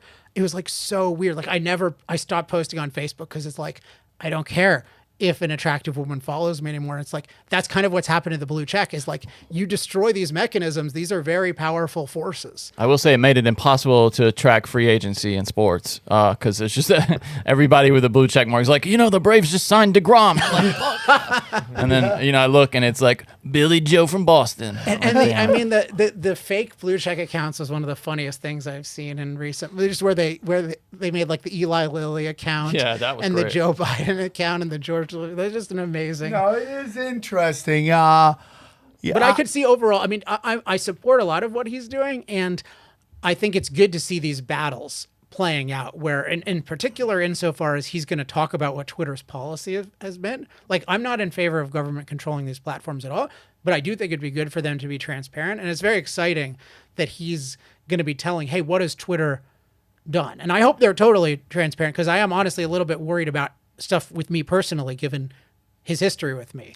No, and he's not a totally non-vindictive guy. No, I get what you're saying there. You know, and I kind of earlier we talked about having a little bit of a government, and Johnny's super libertarian here. You know, we have a problem right now where it looks like Apple and Google possibly could kick Twitter out of their app store. Now the question Google jumped on that?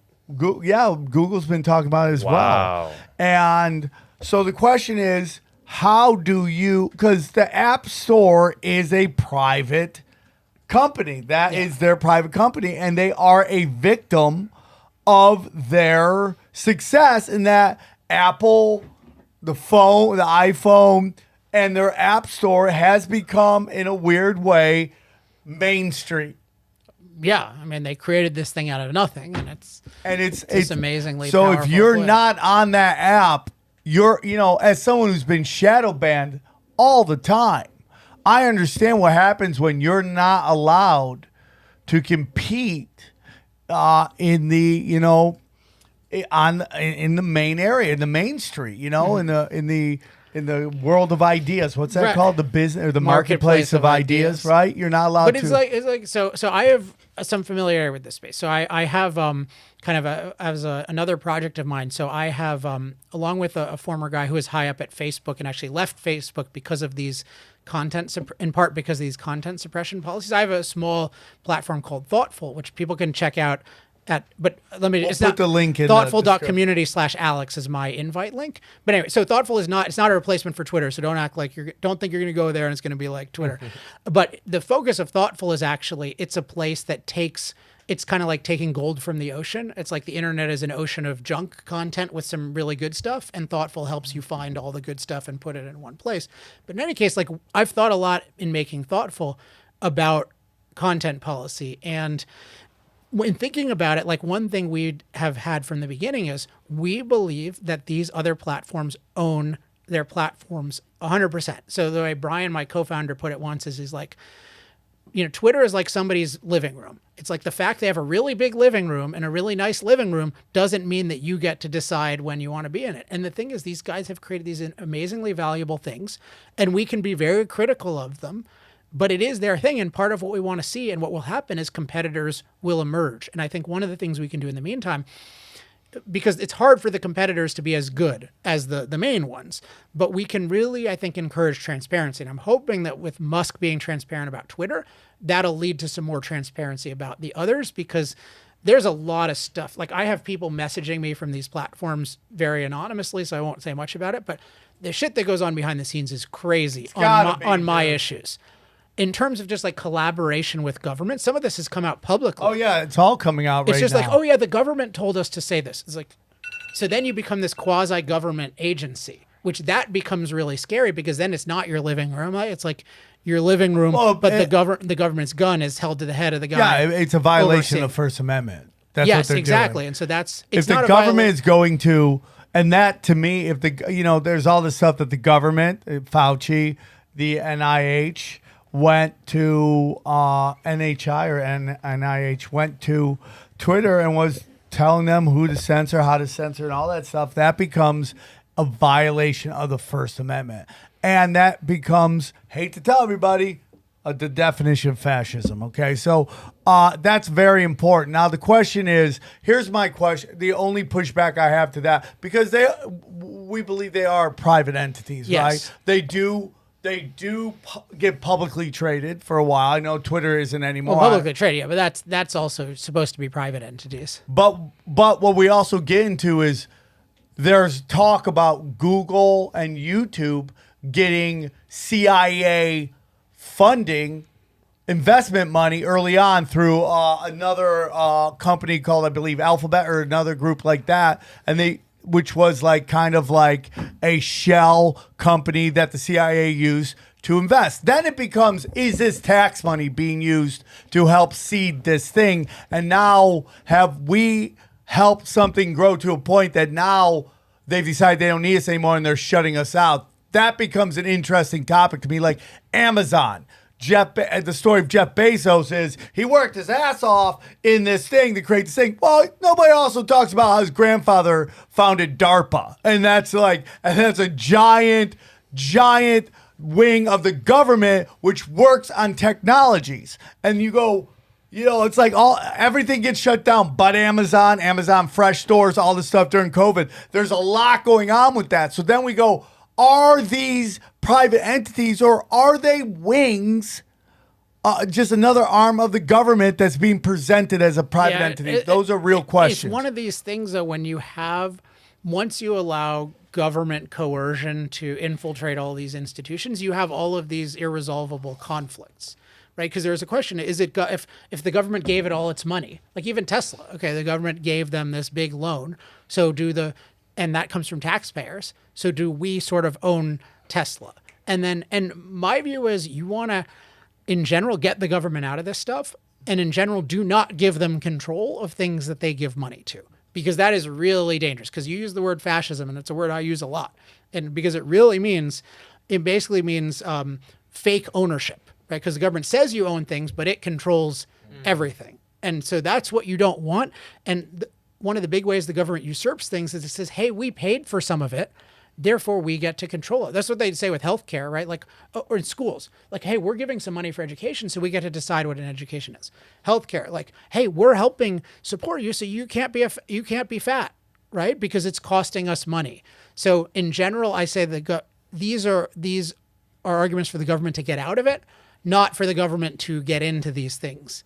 even And more. we agree on that. We agree that we need less government. I totally, it's why I support food trucks, because a lot of people get upset because food trucks get to operate without all the permits and the license and all that stuff. But I go, getting those permits and license is a fee of entry that not everybody can afford. So and I've talked about this on past episodes, Dave's Hot Chicken is a franchise everywhere, started by a couple buddies of mine in a food truck, and now they got 70 locations all over the world. I mean, that would never have been able to happen if they didn't allow for food trucks to happen, which allow for people with maybe not a lot of income to get into the space. But going back to what we're talking about and why I brought this up is with Apple looking to possibly kick Twitter off their app store, is there a place where you have to have somebody bigger than the government,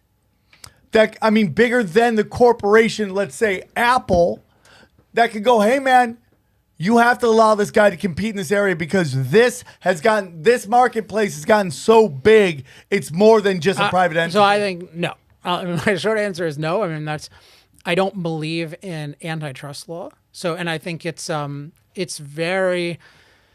such an unlimited field for kind of fascist exercise of power, because what does it really mean? So what I do believe in is the government should not grant monopolies. That's one thing. So a government monopoly, it's a coercive monopoly. That means there's one participant that the government gives a privilege to and then excludes everyone else from that privilege.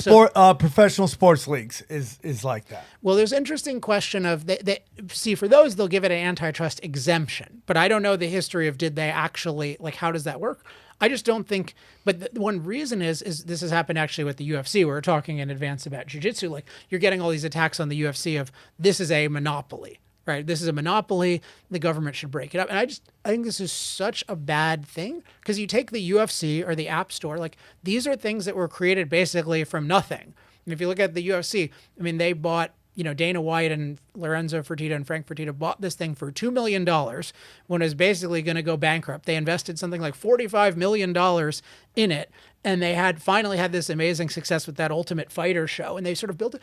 And it's now everyone's saying, oh, because you were so successful, we now own you. That's what a private monopoly is. It's just somebody who's successful where other people want the control associated with their success. And that just means it's really just punishing the successful arbitrarily. And whether it, why hasn't Facebook been attacked by the government? There's no reason, because under a different antitrust administration, Facebook could have gotten broken up. And I don't think they are should. the government. No, well, no, I don't. So what's interesting is a lot of the reason that LifeLog. A lot of the reason we've had, Apple could have gotten broken up in the same way Microsoft was attacked. It's totally arbitrary, because if you say the government gets to go after private monopoly, which just means earned market share, it can go after anyone or no one. So I'm against it, but I do think that as consumers, you have to be aware when you're supporting something and you invest everything in it, including the Apple infrastructure, which I'm very invested in. You need to be conscious. And if you make a mistake and you support something that has a lot of tendencies you don't like, you can either try to get them to change directly or you can encourage competitors. But it's hard to compete with Apple because they've created so much value. So I choose to use their stuff. But if they really got rid of Twitter, which by the way is different from not advertising on Twitter, way different. Musk has implied that people not advertising on Twitter is a violation of free speech, which I don't know what he thinks free speech means, but the fact that I don't want to advertise on Twitter doesn't mean I'm violating his right to free speech. Yeah, advertising is free speech. Yeah, well, it should be free speech, but it'll be really interesting if this happens because he is such a powerful voice, and Twitter is the leading intellectual platform in the world in terms of influence.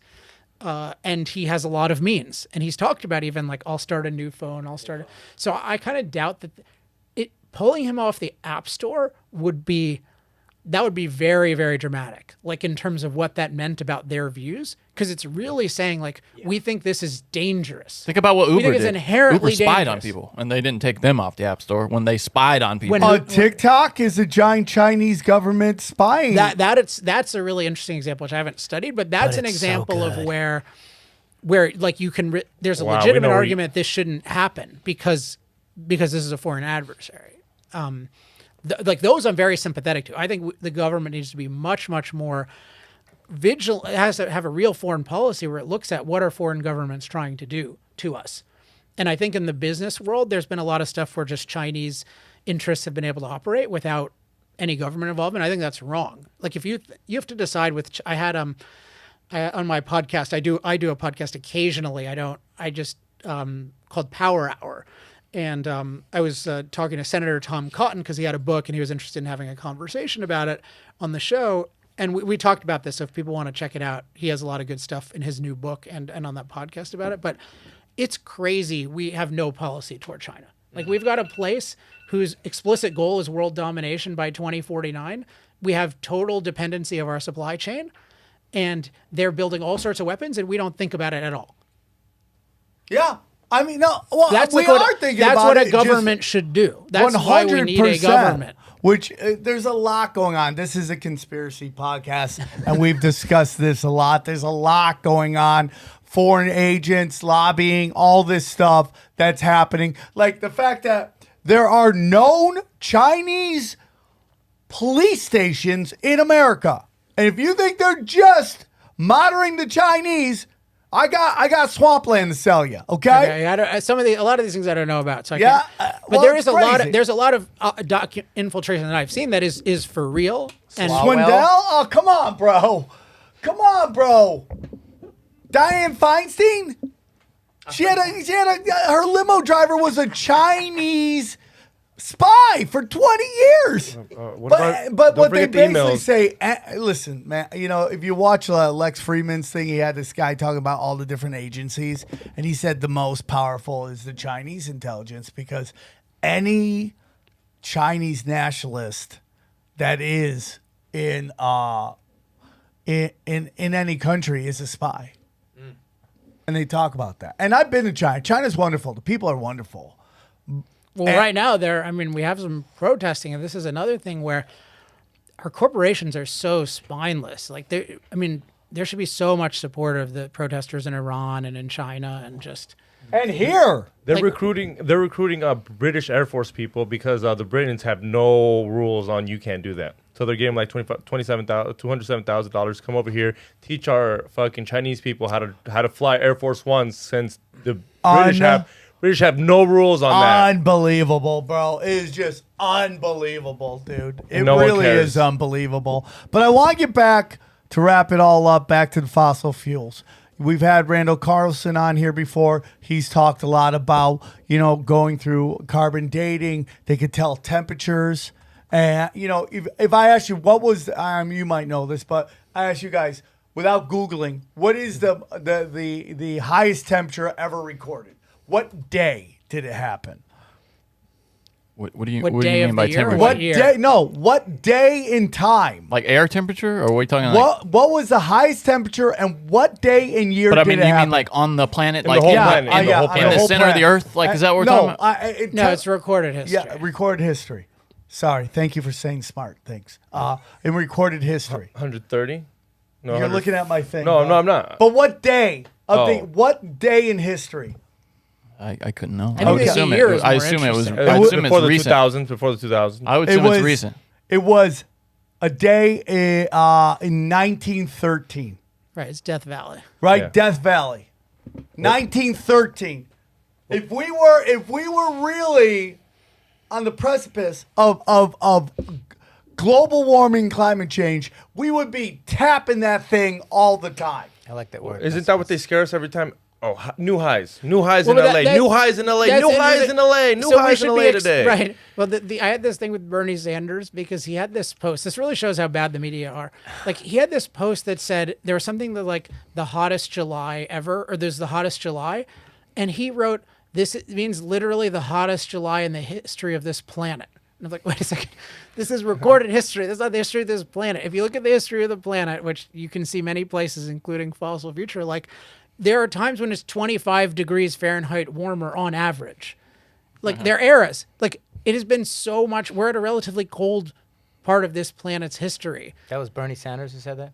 Yeah, he just and I just wrote publicly, like, hey, won't you take this back? Why won't anyone call him out on this? And nobody cares about that. Well, he also praised Venezuela as the model that we should be. Right. Well, that's another thing he doesn't get called on enough. So with the but what we should, I do believe we're having a warming trend, and actually we're having a warming trend before we did anything. So we should, when you hear like hottest day or whatever, hottest year, that shouldn't be surprising, because it's just you're taking a tiny window of history and you're in a warming period. It would just be like, it's kind of like you're gaining weight, but you're gaining 1 ounce a year. It's like, oh, it's my fattest year ever. Yeah. Okay, but are you obese? Yeah. Right. There's just a huge. So again, we need precision when thinking about this, and the people trying to scare us are both ignoring the benefits of fossil fuels, and then they're being very sloppy about any negatives because they want us to think, oh, it's the end of the world, versus, oh, this is just another change that we can deal with fairly easily. It's beyond interesting, man. It's just, why are they doing it, and why are the same people on the same side of every argument? But why not? Why not? Just my explanation is the religion has penetrated the culture, and then opportunists and people who really embrace the anti-humanity of the religion, they're sort of driving it. And there's a lot of opportunists, right? Once you have this situation, there's people whose industry depends on it. There's people whose funding depends on it. There's people whose power depends on it. There's millions and millions of people, literally, whose lives would be very disrupted if I were right. And if you think about like Al Gore, like just think about psychologically, like if I'm right, Al Gore the world would be a much better place had he never been born. Think about that. That's like literally true. Like he's been a huge negative for the world. So that's a hard thing to admit. Like I think you should be willing to do that, but people are so invested in it. But I do really think it's this anti-human impact religion, and then all the opportunism and power lust and planning sort of is in that environment. Have you ever looked into like Club of Rome? Yeah. And their what they've talked about, and there's YouTube videos of speeches they've given, and what climate change and global warming and what all that impact is, and then your thoughts on carbon footprints and social credit score. Like that's a very dark road to go down. And do you have any thoughts on that? Yeah, so you see this a lot right now Club of Rome was historically very influential. They're still around. The World Economic Forum is kind of the big one right now, like Klaus Schwab, that guy. Mm-hmm. And that's where there was the most prominent thing with the carbon credit thing.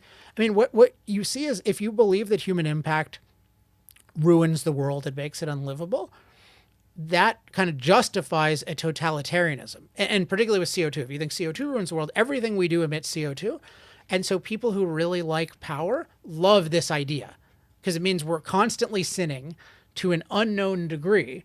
So we need everyone as a sinner who needs to be monitored with a large degree of precision and then controlled. And it's like, oh, well, your cheeseburger went over your allotment, or this trip went over your allotment, or you get a private jet because you're trying to lower others' CO2. So it has this, it's a justification for totalitarianism. So I think it's dangerous both because the premise is wrong that that using fossil fuels is bad, because it's actually overall good, but then the totalitarian way of dealing with it.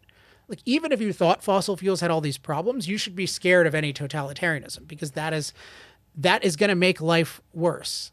It's going to make my life much, much worse. And so the people who love it, those are people to be scared of, who are excited. I don't think they really understand what they're talking about. But some of the leaders do. Like they are like, because they really view people as like a bad animal.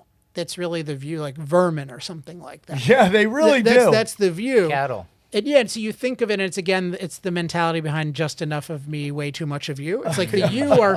This is a lot of what happens with racism and other things. Is you dehumanize a large percentage of other people.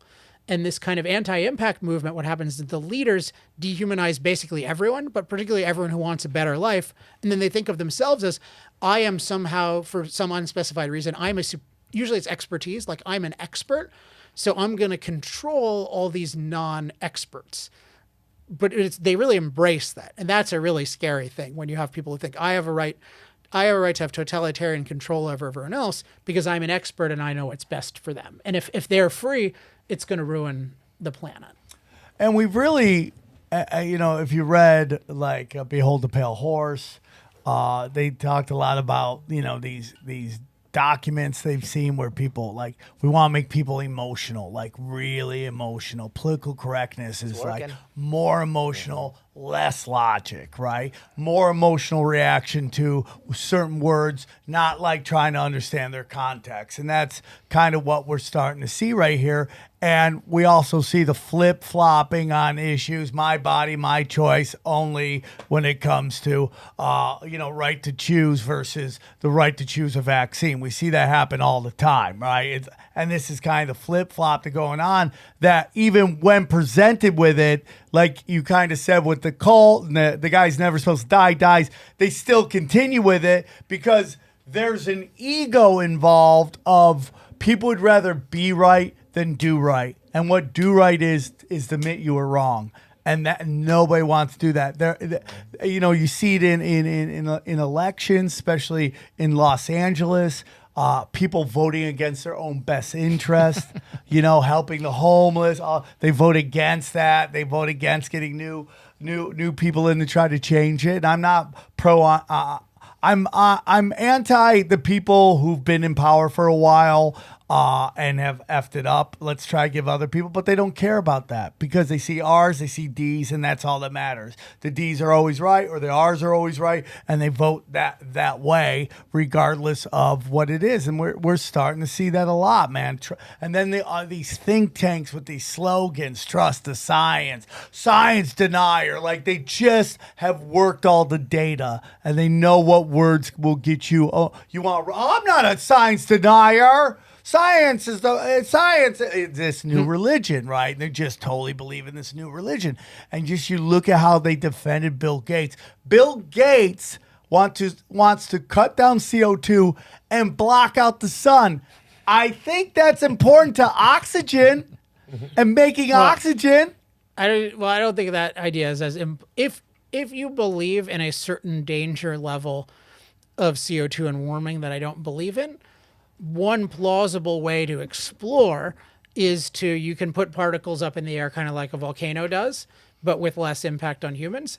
And so you can sort of slightly dilute the sun. That is a plausible thing. I don't agree with him that there's a catastrophe at all. So I don't think, but anyway, I just want to take issue with that particular thing, but it's what was I going to say? Oh yeah. Well, so the in terms of these slogans and stuff, one resource I would recommend to people is I created a website called energytalkingpoints.com. And one of the goals there was to give people on the side of the truth very compact ways of making points. So I do believe, and this is when if people check out my Twitter at Alex Epstein, I post a lot of threads.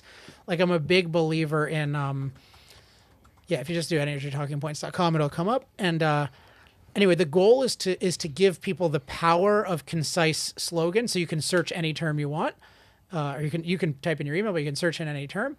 And the idea is to use the power of concision, but with the truth. So because if you just allow the people with false ideas to be concise, it's bad news. So part of I have like one of the things is energy Q&A, and it's like, are you a climate denier? And it's like, no, I'm a climate thinker. Like I like having responses for everything. Well, there's two kinds of science. There's the science with the dollar sign, and then there's the science it's not paid for, right? And science with the capital S. Yeah. So there's the religion element. And I talk about this like chapter 1, which I think people can get online.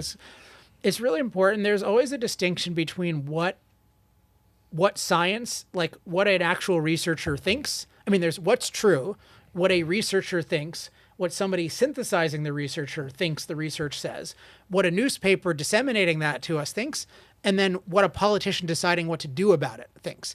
And often we get people say, oh, follow the science. And that really means follow what the politician who's interpreting things thinks we should do. But even if they were right about the science, which is rare for a politician, that doesn't determine what we should do. So let's say the science is there's a dangerous new virus. That doesn't determine we should lock everyone down. Doesn't determine we should prioritize it at all costs. So people often take their own value judgments that are very poorly thought through, and then they call them the science. And so that's one thing I really caution against is that equation. And so whenever anyone says like, follow the science, do my action, you know they're screwing with you. What about cow farts and CO2? What about it? Is that going to be the death of us? Do we need to go plant-based? Or is my boy Joe Rogan, who I love, is worried about cow burps? Yeah, my bad. Well, so Is he? it's both. He's very Yeah. worried about cow burps. So it's methane in both cases, right? So it's CH4. So it's the main greenhouse gas that affects warming is called CO2, so carbon dioxide, and then methane is CH4, so carbon and 4 hydrogens. And so it's basically, yes, that's what's coming from the cows. It comes from other things too, like it's what natural gas is. So if natural gas leaks from the ground, then it'll be that. And basically, it's less significant overall, given the amount of it, than CO2 is. And I don't think CO2 is significant enough to restrict fossil fuels, so I don't think methane is significant enough. But it is a warming gas. One of the big differences is it doesn't last in the atmosphere nearly as long as CO2. One of the things about CO2 that makes it build up is it lasts a long time. So you, unlike, you like emit smoke or something like that, like the smoke clears and it's done. So you can emit smoke every day, but you don't get a buildup of smoke. Whereas with CO2, you get a buildup because it adds a lot more quickly than it clears. But my view is just they have effects, but they're not catastrophic effects. And there are positives and negatives. You hear to that, a Joe? warmer world. No, Joe's great. I mean, Yeah, he buys into all this climate stuff, though. He's had some better guests on. He had this guy, Steve Koonin, on, who wrote a book called Unsettled, physicist who was in the Obama administration, actually. And Steve, I think he actually mentioned Moral Case for Fossil Fuels on Joe's show. And then That's where I heard about your book. I was trying to figure out where I got it. And That's then exactly where I heard about it. and then he had on Michael Schellenberger has been on, and he's sort of a thinker on this issue. And then he had a guy named Bjorn Lomborg who's sort of thinking the same way. So he's getting exposed to better thinking, and it's time to get exposed to the best. Yeah, I would love that because I think you'd be great on there. So I want to end it on this. This show is a conspiracy show, but we always talk about how conspiracy leads to spirituality. Mm-hmm. And do you see any spiritual components to this? You enter depopulation and stuff like that. Within your research, is there room for that? Maybe there's something deeper going on, that it's not just about, concern about the population growth, or concern about power, concern about money, but Do you think this is a manufactured climate Well, crisis? I thought you were going to go in a different direction with the spiritual things. So for me, it's like when I ask you, is depopulation? Do you think this has a depopulation agenda? And you go, yeah. For me, I think it's open. I think it's open, but I think that part is open. Mm-hmm. Because it fits into we're trying to save the planet. We got to get, Bill Gates in his fucking sweater, doesn't matter what month it is, he's in a sweater, and he's got these weird Punch and Judy arms and you still see his chi-chis. It's very weird, and he's like, if the vaccine works correctly, we're going to, we'll lower the population by 15%. Manufacture. And then you get into, if you don't see it, that's fine too. But then you get into that, when they talk about human impact along with bear impact, they want to lower it. Is there something else to it? Because I think there is. But what kind of thing would it be? Because I don't know what you mean by spiritual. I think dark, forces. Yeah, but that are separate from the minds. That is of the people? we're getting into old religious prophecy and stuff like that. But so because I think of I'm talking about the fallen angels, bro. Are we okay, no, I don't believe in that kind of stuff. So I think I think the dark forces are just anti-human ideas in people's minds. For me, Where do they come from, though? What's that? Where do they come from? Well, but the interesting thing about anti-human ideas is part of them come from ignorance historically, because it's actually really hard to know what's good, what's true, and what's good for humans. If you look at you take the climate, the whole climate catastrophe thing has a lot in parallel with primitives who believe in weather gods, right? It's the weather is scary. It changes a lot. You don't know what's going on. And so you think, well, it must be us. And so if I do this dance, it's going to be good. And if I do this other thing, it's going to be bad. So we got to burn this person, and maybe they'll be less angry at us. And that's kind of what's happening now. Right? It's there was a bad flood, and it must be us, and we have to repent. But part of it is before you have science, you don't understand how the world works. And its scientific method is very, very recent. And even there's a lot of things we still don't understand with that. So one thing is you can do anti-human things just by being wrong about cause and effect. The people who were bloodletting, say, a George Washington or something, that was anti-him. It wasn't anti-human in goal, but it was anti-human in effect. So that's a lot of things, is people just don't know what's going to be true. And then it's possible for people to have anti-human assumptions about the world. So I mentioned this idea, impact is self-destructive. Like, if you believe that, then you face this challenge, because even if you want to be pro-human, you think, well, if we benefit ourselves, it's going to ruin everything. That's kind of the narrative, right? If we use this oil, we're going to run out. If we eat this food, we're going to starve. Like you have, so it has this. So then you kind of do these draconian things because you think it's the only way of protecting ourselves. And then some people also, and I think this is more common than people think, is it's possible to have an anti-human idea and you really know it's anti-human. And one reason people have anti-human ideas is because it makes them feel superior to others. So I think a lot of people like this idea. I think there's a lot of that. People like the idea that impact is bad. Like a lot of these protesters, I don't know if you've seen the footage. I've worn this I Love Fossil Fuel shirt in New York City at with 300,000 people. If you search Alex Epstein People's Climate March, you can see I have a sign and stuff. So I've been around tens of thousands of these protesters, and they're really not the healthiest people psychologically for the most part. Of course. Shocking. Physically too, I'd say. Yeah, physically in a lot of ways. But you can see like part of what they like the idea that all these successful rich people are bad. Because if impact is bad, all these successful wealthy people are bad, and that makes you superior. Just like the idea of the 1% being bad makes people who don't achieve. I think there's superior. a lot of those guys that, at this protest you were at, that in deep down side hate their fathers, and this represents capitalism represents their dad, It could. and they want to push back against that. It could. So what I'm saying is these are all reasons why these are all just scientific, this worldly reasons why. So I don't believe in forces. Do you believe in secret societies? This is where we're diving into the murky waters. Well, I believe that they can exist, but then I don't know about them if they're secret. That's your next book, dude. Secret societies and their effect on Secret societies I fossil don't fuel. know about. Secret societies and their effect on fossil fuels. One more, dude. Thank you so much for coming on. I've been wanting to do the show for a while, and it was an excellent episode. Great to meet all and you guys. hopefully we'll sell a ton of books for you so people can do it. Yeah, and I got books for you guys if you want Thank them. you. Thank you. I have yours at home. I know you so have you one. get, Yeah, we got 3 others. Yeah, here. I have And one then at the home. dog, somebody can read it. The dog loves to read. Pony boy. The dog is a conspiracy theorist. Thinks the limo driver shot JFK. So one more time, can you tell us where we can find all your stuff? I know you had mentioned a couple websites. No, look, that's the favorite question if you're a guest of a show, so I appreciate it. So the book is Fossil Future, so people can get it at fossilfuture.com. You can, any way you want to get it, you can get it there.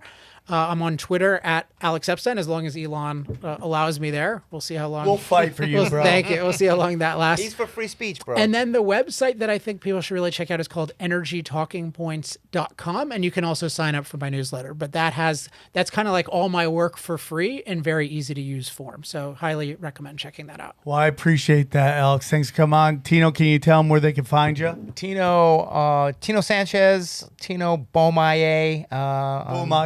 Beaumaye, from the Ali documentary. Anyway, thanks for having me, guys. Just make sure I get all the links and I'll include it.